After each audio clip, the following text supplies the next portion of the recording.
Today I am president of the same Islamic center that I once planned to destroy with a bomb. For 3 years I built a homemade explosive and chose the perfect moment, a Friday during Ramadan, when most Muslims would be gathered for prayers. My goal was simple, to kill as many people as possible. I had everything planned, the location, the timing, even where I would stand to watch the explosion.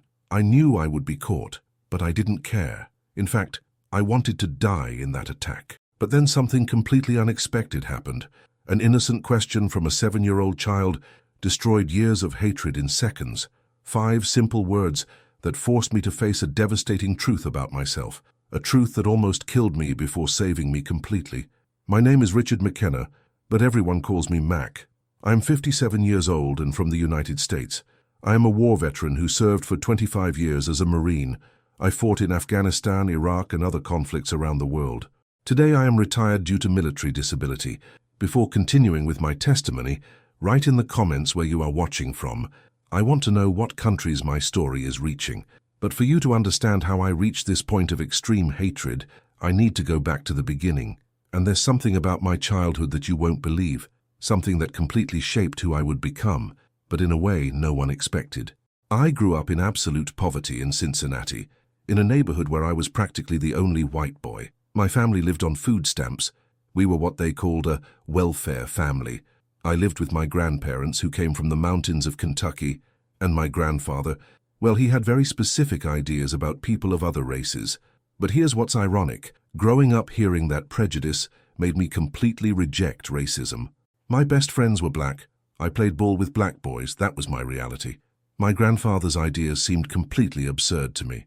At age 12, something changed drastically in my life.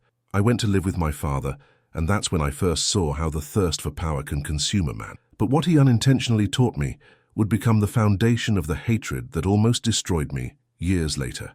I dropped out of high school in my senior year, was expelled actually. At 18, I enlisted in the Marines to prove something to my father, who had also been a Marine for 4 years.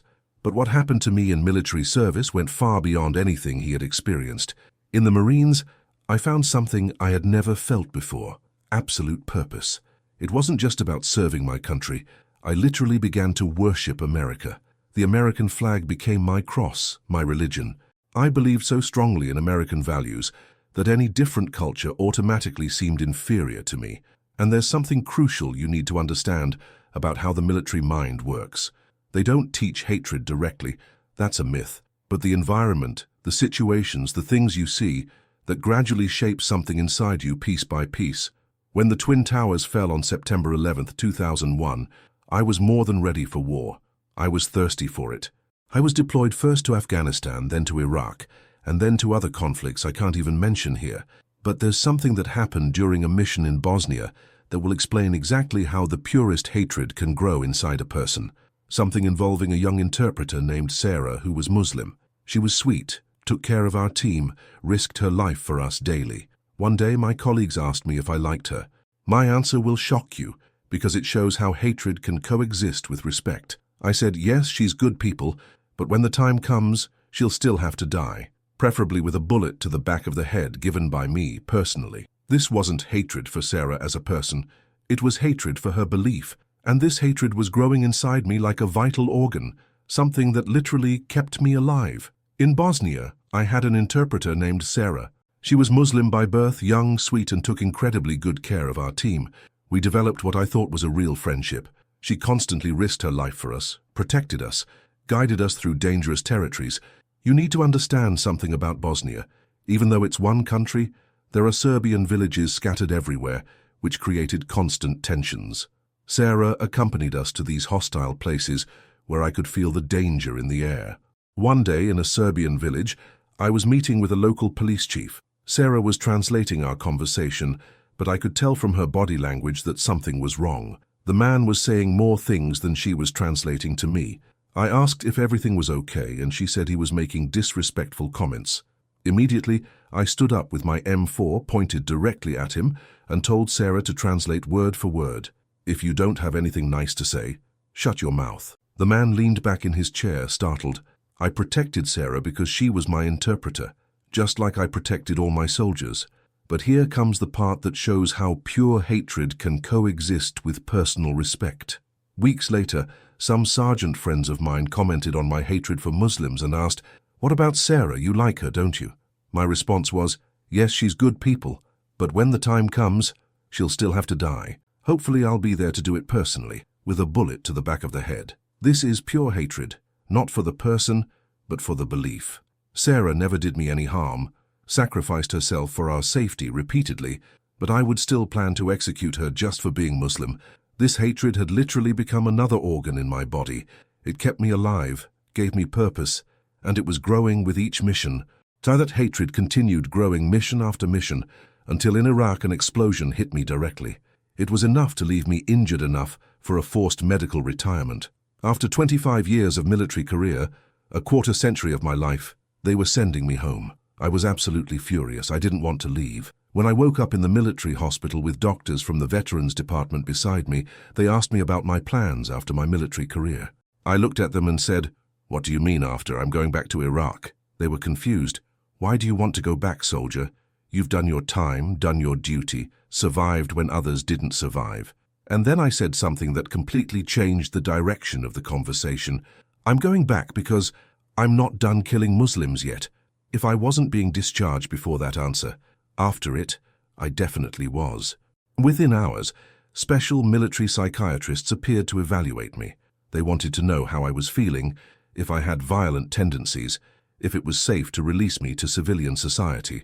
I returned to Indiana as a disabled retired veteran, receiving my monthly pension from the government. I had money, I had time, but I had a very serious problem that I hadn't anticipated. During all those years of war in the Middle East, I was fighting against Muslims out there, in distant countries. But now, living in Muncie, Indiana, I discovered something that left me absolutely disturbed. There were Muslims living right here, in my own city.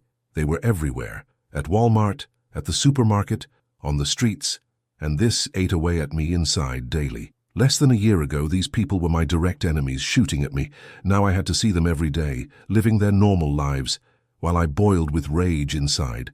That's when I had the most dangerous idea of my life. That's when I had the brilliant idea that almost turned me into a monster. I knew how to make IED bombs. I learned this during 25 years of military service. Why not use this knowledge against the Muslims who now lived in my own city? I began meticulously planning an attack on the Muncie Islamic Center. First, I spent weeks observing the location. They operated in a house in the middle of a residential neighborhood, very close to Ball State University campus. But this created a problem. Many innocent Americans could get hurt. In my distorted mind, I didn't want to kill Americans, only Muslims. So I waited and continued planning. 2 years later, they moved to an isolated commercial building, far from residential areas. In my sick head, I thought, perfect, this is a blessing. They practically gave me the ideal location for the attack. I spent the next 3 years carefully building the IED bomb. I got the explosives through a security failure at a military base in Indiana, something that would later cause an entire federal investigation. I assembled everything piece by piece, tested the components, calculated the destructive force. I chose the perfect moment, a Friday during Ramadan, because I knew enough about the religion to know that's when most Muslims gather for prayers. I wasn't interested in Eid, although I thought it would be more poetic, but Friday in Ramadan would be devastating. I had even chosen my observation point, a place where I could sit and watch everything happen. And here's the darkest part. I knew I would be caught. In the modern era, with all the criminal investigation technology, you can't escape from crimes like this. But I didn't care about being arrested. In fact, I wanted to die in that attack. I felt that my destiny to die heroically in combat had been stolen from me, and this would be my way to recover that lost honor. I was just 24 hours away from becoming a domestic terrorist. Then, on an ordinary afternoon, my 7-year-old daughter came home from school with a question that would change my life forever. She had seen a Muslim woman at school, completely covered from head to toe, picking up her son from the classroom. My daughter waited until we got home to ask me something she knew I would know how to answer. "Daddy, why was that woman dressed that way?" At that exact moment, something devastating hit me like a punch to the stomach. I realized a catastrophic flaw in my planning. My daughter was sitting in the same classroom as what I considered a future terrorist, the son of that Muslim woman. As a father, My number one job was to protect my family, protect my wife, protect my daughter. But how could I protect her if she was daily exposed to what I believed to be the enemy? I felt like I was completely failing as a father. I began explaining to her all my hatred, all my distorted view about Muslims, talking about terrorism, about danger, about how these people were different from us. I spoke with all the rage I had carried for years. But then my daughter looked at me with an expression I'll never forget. She looked at me as if I were completely crazy, literally as if I had lost my sanity, and in that innocent look, I realized something terrifying. During all these years of planning, in my total stupidity, I had never considered that this would affect my family. I never thought that my wife and daughter would also be part of this tragedy. I was so consumed by hatred that I couldn't see beyond my own thirst for revenge. That's when I had a realization that chilled my blood. Wait a minute. I know I'm right about Muslims, but now I need concrete evidence. I need something tangible to show other people that I was right. Because when Daddy gets executed for terrorism, and I knew it would be against the law, at least my family would know I was right. Here's the proof. I needed to go to the source. I needed to infiltrate the Islamic Center and get irrefutable evidence of their evil before executing my final plan. I decided to infiltrate the Muncie Islamic Center as a kind of secret agent. My plan was diabolically simple. Pretend to be someone interested in learning about Islam, gain total access to the community, document all evidence of extremism and hatred, and then use that as moral justification for my attack. I arrived there on a Tuesday afternoon, introducing myself as Richard McKenna, a curious guy who wanted to better understand the Islamic religion. I didn't mention my military background, didn't talk about my hatred. I was the perfect infiltrator. What happened next caught me completely off guard. The leaders received me with genuine smiles, offered me tea, and without hesitation, handed me a copy of the Quran. They said something I'll remember forever. Take it home, study it calmly, and come back when you have questions. If we don't know how to answer your questions, we'll find someone who does. In my distorted mind, I thought, perfect. They just handed me the sacred manual of evil, and they're even going to explain every diabolical part of it to me. I began frequenting the center more than some practicing Muslims.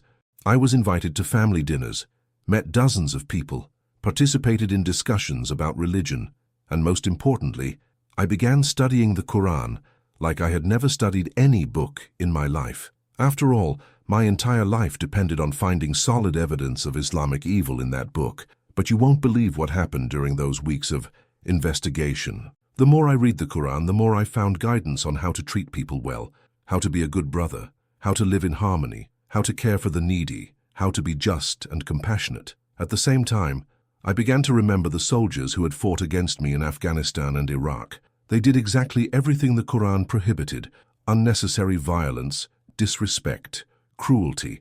It was as if they were terrible examples of the very religion they professed. Meanwhile, the Muslims of Muncie, Indiana, were living exactly as the book commanded. They daily practiced everything I was reading about kindness and compassion. Something very dangerous was happening to me.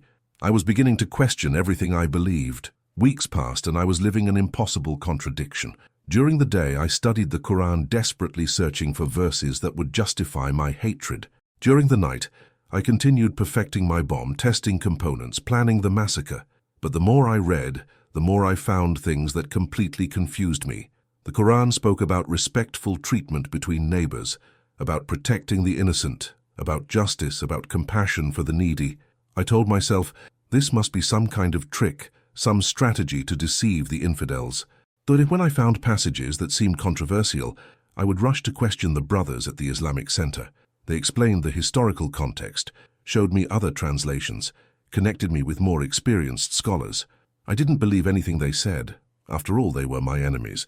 But then I would research on my own. At the time, extremist videos still existed on YouTube, really disturbing content. I would watch these videos and then return to the explanations I had received at the center. Gradually, I realized something that shook my worldview. The extremists who made these violent videos were directly contradicting the teachings of the Quran. And there's more.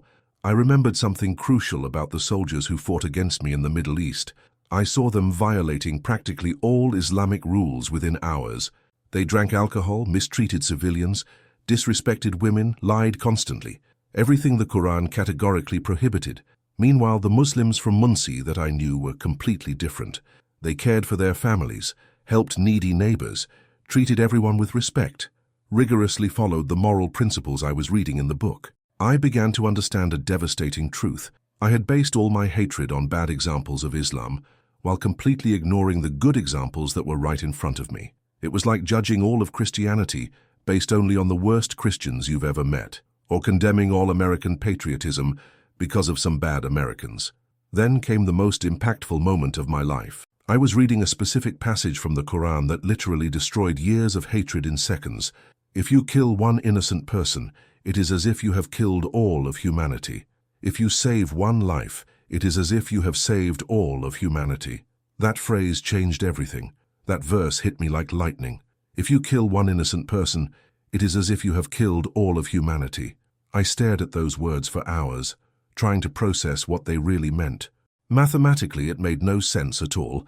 How can killing one person equal killing billions? But emotionally, spiritually, I understood perfectly. Human life has infinite value, and I was planning to destroy hundreds of them. That night, I had a dream that haunted me. I remembered something we did in war to deal with the trauma of killing. We dehumanized our enemies. We were told to imagine we were shooting at paper targets, not real people. It worked for years, but in the dream the paper target began to bleed. Real blood that wouldn't stop flowing.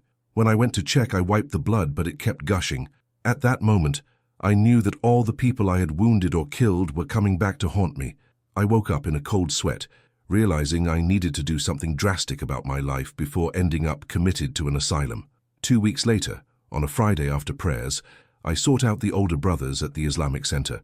My heart was racing when I said, "Brothers, I want to become a Muslim. I want to take Shahada." They looked at each other with serious expressions and responded with something I didn't expect. "No." I was shocked. "What do you mean, no?" "Brother, yes, inshallah, in time you can, but you still have much to learn," I argued. "But don't we all have much to learn?" They smiled, looked at each other again and said, "All right, come." In August 2009, I pronounced the words of Shahada in front of the entire congregation. The moment I finished speaking, I felt as if a gigantic weight had been torn from my shoulders. I broke out in a cold sweat, but it was a sweat of relief, not fear. The darkness I had carried for years simply disappeared. I chose the Islamic name Umar, in honor of Caliph Omar ibn al-Khattab, who was also going to kill Prophet Muhammad, but ended up converting. But the reality of post-conversion life would be much more complicated than I had imagined. I returned home that night with a huge smile on my face. My wife immediately noticed that something had changed, but she had no idea what was happening. For months she knew I was reading the Quran and frequenting the Islamic Center, but she thought it was part of my attack plan. When I threw myself on the couch, still smiling, she asked worriedly, "Is everything okay? Did everything go well at the center today?" "Yes, it went great. I became a Muslim today." "You what?" "I took Shahada. I'm a Muslim now." "You did what?" I tried to explain as best I could, comparing it to Christian baptism. She was completely lost, because I had never mentioned anything about conversion. She only knew that I hated Muslims to death. Then she put her hand on her hip and started shaking her head. "You know what's coming. Well, I'm going to tell you something right now. I'm not putting anything on my head." I said, "Wait a minute. You're not Muslim, so that's not even a conversation we need to have." A few minutes later, she came back from the kitchen and said, "And another thing, if you want more than one wife, I'm not going to be one of them." At that moment, I thought, man, I don't even know if I want one wife, because this isn't going to be easy. But gradually I introduced her to the community. Bibi, an Afghan refugee who was like the Mother Teresa of Muncie's Muslim community, helped a lot. My wife began to feel comfortable, to understand better. Then the FBI showed up at our house. It happened because I was in college. I entered as a freshman at 46 years old, and a professor was fascinated by my story. I told her about my attack plan, and she asked me to tell one of her classes. Someone in the audience heard ex-soldier Muslim who knows how to make bombs and called the authorities. My wife came home with our daughter in the car, exactly when I was handcuffed on the front lawn. It was the first time she learned the truth about what I had really planned. The look of shock and betrayal on her face haunts me to this day. Today, 16 years after my conversion, I am president of the same Muncie Islamic Center that I planned to destroy. The bomb I built was completely dismantled, piece by piece, and turned over to military authorities. The FBI investigated me for months, but I was never arrested because I acted before committing any crime. My ex-wife and I divorced, but We maintain a respectful relationship because of our daughter, who is now in law school. She told me recently, "Dad, when I was little, you were my shadow. I couldn't go anywhere without you. Now, you're only good for giving me gas money." The greatest compliment I ever received in my life came from an online comment from someone who watched my lecture. "If a tough guy like you can change the way he thinks, I guess I can too."